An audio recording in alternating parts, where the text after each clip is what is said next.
ഒരു കാര്യം ചെയ്യാൻ പറഞ്ഞ വൃത്തിക്ക് ചെയ്യാൻ അറിയില്ല. ഡാഡ്, അവൻ ചത്തെന്ന് തന്നെ ഞങ്ങൾ കരുതിയത്. ബട്ട് അവൻ ആരൊക്കെയോ ചേർന്ന് രക്ഷപ്പെടുത്തി. നിനക്കൊന്നും അറിയില്ല അവനെ. അവൻ ഹോസ്പിറ്റലിൽ നിന്ന് വെളിയിൽ വന്നാ പിന്നെ നമ്മളെ വെറുതെ വിടില്ല. പിന്നെ അവരെ മാത്രമേ ഇപ്പൊ കിടത്തിയിട്ടുള്ളൂ. മറ്റവൻ ഇപ്പോഴും വെളിയിലുണ്ട്. ഡാഡ്, ഡാഡ് ഇത് ആരുടെ കാര്യാ പറയുന്നേ? മോഹൻദാസിന്റെ മൂത്ത മകൻ കാശിനാഥ്. യാ കറക്റ്റ്. ബട്ട് ഒരു ചെറിയ തിരുത്തമുള്ള ശിവപ്രസാദ്. വെറും കാശിനാഥ് അല്ല, ക്രിമിനൽ അഡ്വക്കേറ്റ് കാശിനാഥ്.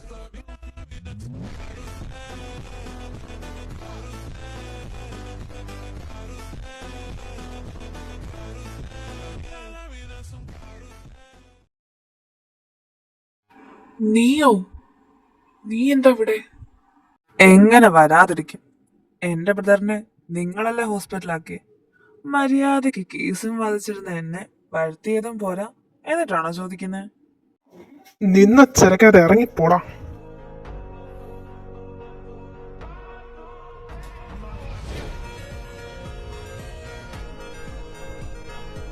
എന്തിനാണ് ഈ കിടന്ന് തിളയ്ക്കുന്നത്? നിന്റെ ഈ തന്തയെ കണ്ടിട്ടാണോ? അയാള് വിചാരിച്ചിട്ട് നടന്നിട്ടില്ല. പിന്നെയല്ലേ നരുന്ന് പോലത്തെ നീ. കാരണവരെ സമയം കിട്ടുമ്പോ മകനെ പറഞ്ഞ് മനസ്സിലാക്കി കൊടുക്ക കാശിനാഥ് ആരാണെന്ന്.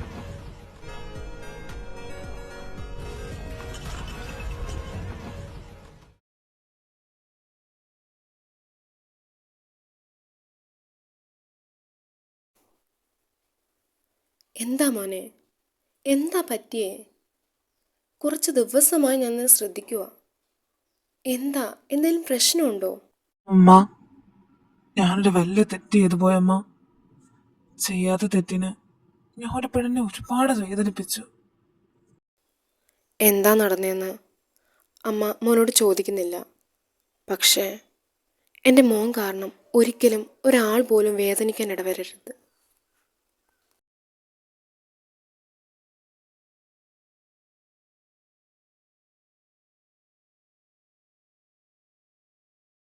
ഇപ്പോ എങ്ങനെയുണ്ട് മോനെ? ഓക്കെ അല്ലേ? ഫിസിക്കലി ഞാൻ ഓക്കെ ആണ് അങ്കിൾ. ബട്ട് എൻ്റെ കുഞ്ഞിനെ എനിക്ക് നഷ്ടപ്പെടുമെന്നൊരു പേടി. ഇത്ര നാളും നമ്മൾ അവളെ അവരുടെ മുന്നിൽ നിന്നൊക്കെ മറച്ചു വെച്ചിട്ട് ഒരു പ്രയോജനം ഉണ്ടായില്ലല്ലോ എന്ന്. എനിക്കെന്തെങ്കിലും പറ്റിക്കഴിഞ്ഞാൽ അവക്ക് പിന്നെ ആരാ? അപ്പൊ പിന്നെ ഞാൻ എന്തിനാടാ?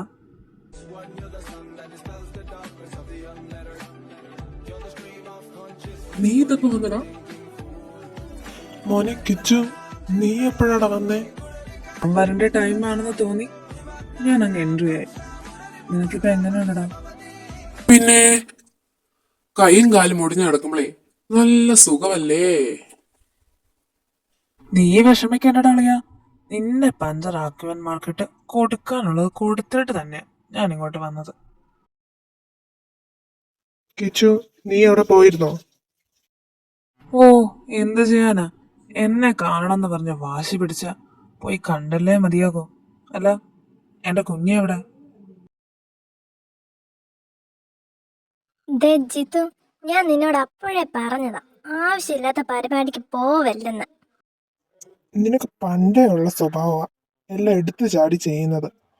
ഇനിയിപ്പോ അവളെ കാണണമെന്ന് പറഞ്ഞ എങ്ങനെ ശരിയാവാനാ? നിങ്ങളിപ്പൊ എന്ത് പറഞ്ഞാലും ശരി, എനിക്ക് അവളെ കണ്ടേ പറ്റൂ. എന്തെങ്കിലും വഴി പറയടാ. കാർത്തി, നീ മാളുവിനെ ഒന്ന് വിളിച്ച് നോക്കായിരുന്നില്ലേ? അവൾ വിചാരിച്ചാ എന്തെങ്കിലും നടക്കില്ലേ?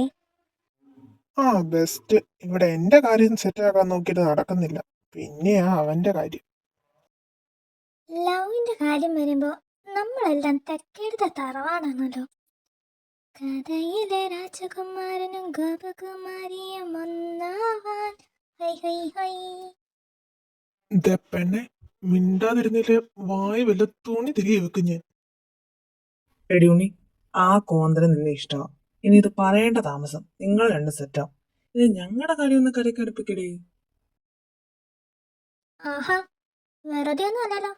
2 വർഷം ഞാൻ പുറകെ നടന്നിട്ടാ. അല്ലട ചിത്തു, ഉണ്ണിയുടെയും ടെന്നിയുടെയും കാര്യം നമുക്ക് എല്ലാവർക്കും അറിയാവുന്നതാ. എനിക്ക് മാളുവിനെ വർഷങ്ങളായിട്ട് ഇഷ്ടമാണെന്ന് നിങ്ങൾക്കറിയാം. പക്ഷേ നിനക്കെന്ന മുതലാ ദയയുടെ ഫീലിങ്സ് തുടങ്ങിയേ? അതിന് എനിക്ക് അവളോട് ഫീലിങ്സ് ഉണ്ടെന്ന് ആരാ പറഞ്ഞേ? ഞാനൊരു തെറ്റ് ചെയ്തു പോയി. അതിനൊന്ന് ജസ്റ്റ് ഒരു സോറി പറയണം, അത്രേ ഉള്ളൂ. ആ ഇങ്ങനെ പലതും പറയാൻ പോയിട്ടാ ഞങ്ങൾ ഈ സ്റ്റേജിൽ വന്ന് നിൽക്കുന്നേ. ഹലോ, എന്നെ എനിക്ക് നന്നായിട്ട് അറിയാം. എനിക്ക് അവളോട് ഒരു ഫീലിങ്സും ഇല്ല, ഇനിയൊട്ടും ഉണ്ടാകാനും പോകുന്നില്ല. എനിക്ക് ജസ്റ്റ് അവളെ ഒന്ന് കാണണം. നിങ്ങൾ അതിനുള്ള വഴി പറഞ്ഞതാ. കാർത്തി, നമുക്കിന്ന് രാത്രി അവനെ എങ്ങനെയും അവിടെ കയറ്റാം. പക്ഷേ കാര്യം അതല്ല, എനിക്ക് ജിത്തുവിന്റെ സേഫ്റ്റി ഇമ്പോർട്ടൻറ്റ്. സോ ഞാനും കൂടെ വരാം. നിന്റെ ഈ ശുഷ്കാന്തി എന്ത് കണ്ടിട്ടാന്ന് എനിക്ക് നന്നായിട്ട് അറിയാം മോളെ.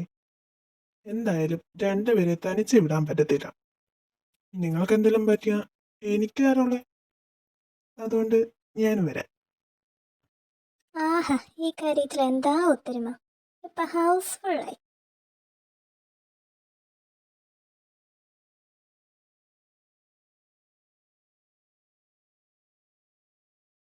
ഏ, ഇത് വലിയ ആലോചനയിലാണല്ലോ.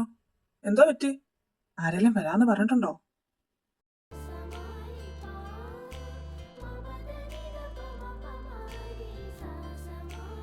കിച്ചു ഏട്ടാ, ഏട്ടൻ എപ്പോഴാ വന്നേ? എന്താ എന്നോട് പറയാതിരുന്നേ? അതിനല്ലേടി പുട്ടി സർപ്രൈസ് എന്ന് പറയുന്നേ.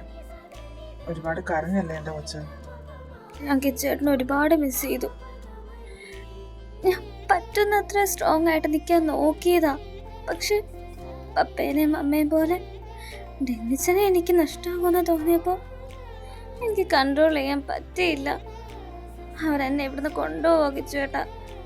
അങ്ങനെ അവർക്ക് കൊണ്ടുപോകാനാണ് ഇവിടെ ഞങ്ങൾ രണ്ടുപേരെന്തിനാ നിന്റെ ആങ്ങളമാരാന്ന് പറഞ്ഞ് നടക്കുന്നത്?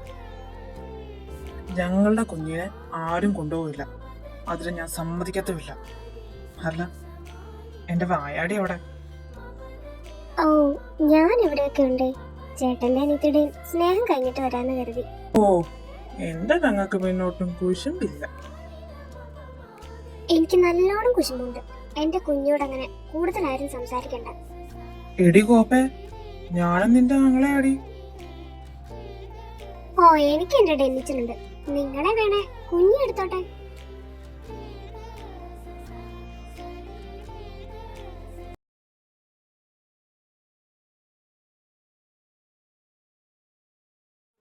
എവിടുന്നോ ഒരുത്തം വലിഞ്ഞു കയറി വന്നിട്ട് എന്തൊക്കെയാ പറഞ്ഞിട്ട് പോയപ്പോ ഡാഡ് എന്തോ ഒന്നും മിണ്ടാതിരുന്നേ.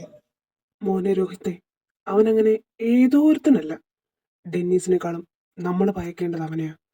അന്നൊരിക്കൽ ദയനെ അറ്റാക്ക് ചെയ്തപ്പോ ഞാൻ കണ്ടതാ അവനുണ്ടാക്കിയ ബഹളം.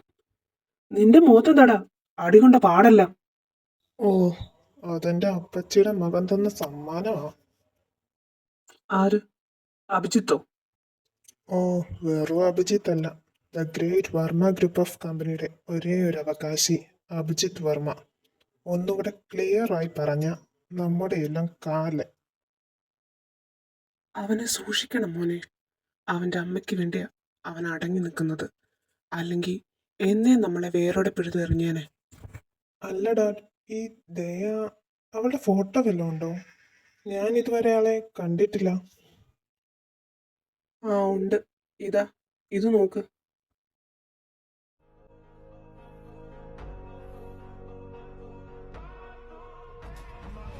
ഓ, ഇവളോ? ഒന്ന് ജസ്റ്റ് മിസ്സിനാ നീ എൻ്റെ കയ്യിൽ നിന്ന് പോയത്. അഭിജിത്ത് വർമ്മ, നിനക്കിട്ടുള്ള പണി ഇനി എങ്ങനെ തരണമെന്ന് എനിക്കറിയാം. Just wait and see.